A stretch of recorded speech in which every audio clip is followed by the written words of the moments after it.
Qardaşımız gözəl bir məsələyə toxundu.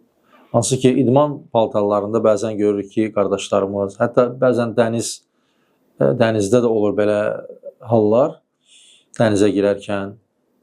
Ümumən, mömin müsəlman bilməlidir ki, onun övrəti dizdən göbəyə qədərdir.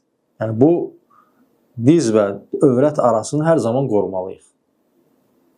Yəni, qısa bir yerdir, ancaq bizim üzərimizə o buyurulubsa onu düzgün şəkildə yerinə gətirməliyik. Çünki oradan o yer artıq övrət sayılır.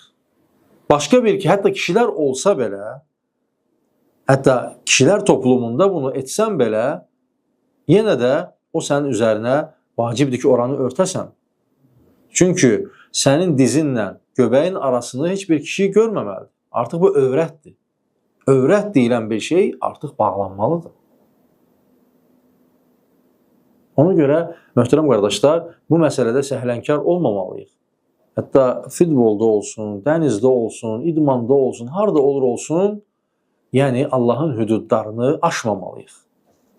Ola bilər, mübah bir idmanla məşğulsan, ancaq heç zaman Allahın hüdudlarını aşmamalıyıq. Çalışmalıyıq ki, onu qoruyaq. Uzun paltar giyinək, göbək, bəzən görürsən, şalvar aşağı düşür, idman forması aşağı düşür, ona görə qaldırıb göbəyi bağlamaq lazım. Hər dəfə düşsə belə onu yenidən bağlamalıyıq. Çünki Allah Resulü sallallahu aleyhi ve sellem buyurur ki, kişinin övrəti dizindən onun surrəsinə kimi, yəni göbəyinə qədərdir. Bəli.